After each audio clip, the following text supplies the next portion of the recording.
Thank you. Thanks, guys, for coming. Sorry it's still a little bit sticky in here. But I appreciate everybody being here. I especially want to thank all of the mayors who have come together to be here today in support of this. Mayor Elorza, thank you for coming. Mayor Avedisian, Mayor Policina, Mayor Lombardi, thank you guys. It's been a pleasure to work with all of you and I appreciate you being here. And of course, Peter Alviti and the Colonel and Pete Gaynor from my own team, my public safety sub-cabinet, thank you guys for coming. So as you know, my mantra since taking office, since being elected, has been jobs, jobs, jobs. But in addition to the jobs priority, my real priority, my top priority is to keep the people of Rhode Island safe. Public safety is our #1 job, and that's what this event is about today. We have a public safety issue in Rhode Island, and it's time for us to take action, and that's why I've called this press conference today. Specifically, we've reached a point that we need to take immediate action on the 610 interchange. Everyone here has driven over it 1,000 times. We all know it's been structurally deficient for a long time. We've had a long process discussing it. Delay is no longer an option.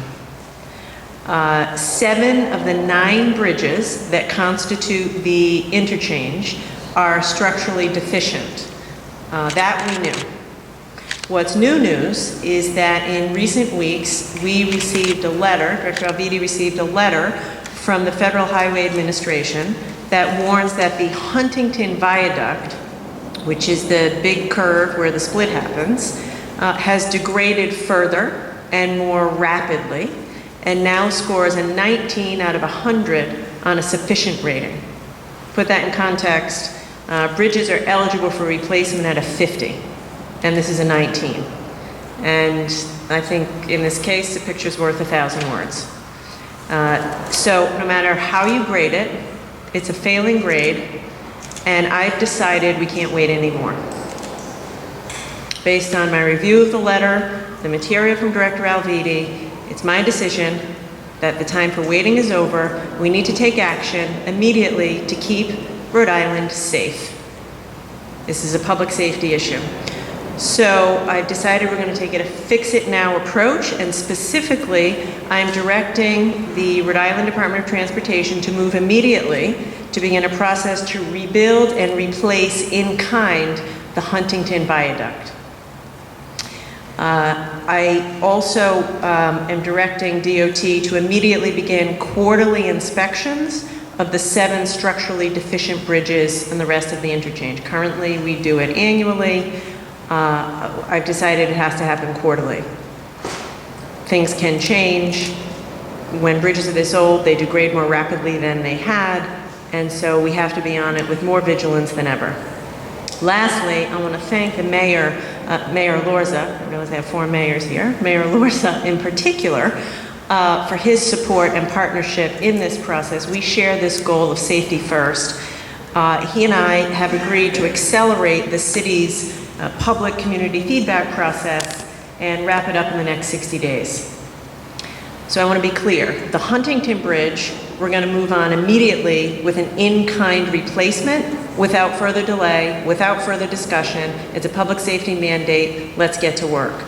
However, the DOT is going to consider, and I'll consider, any modifications to the broader plan for the other 6 structurally deficient bridges in the process of this public engagement.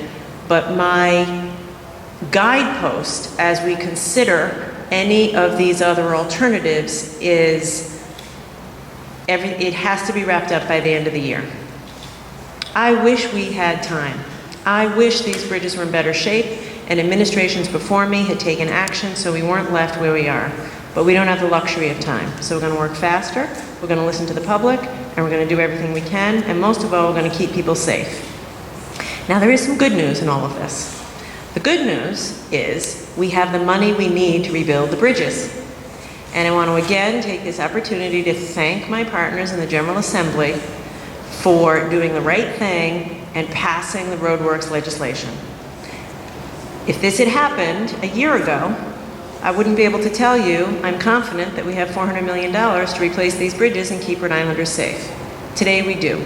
We have the money, we have a team in place at DOT, we have a reorganized DOT, we are at the ready, we're going to make this happen, we're going to keep people safe.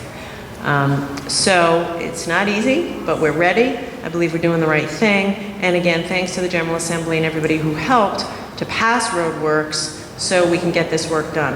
And of course, in the process of doing all this, we're going to put, hundreds, if not thousands of people to work.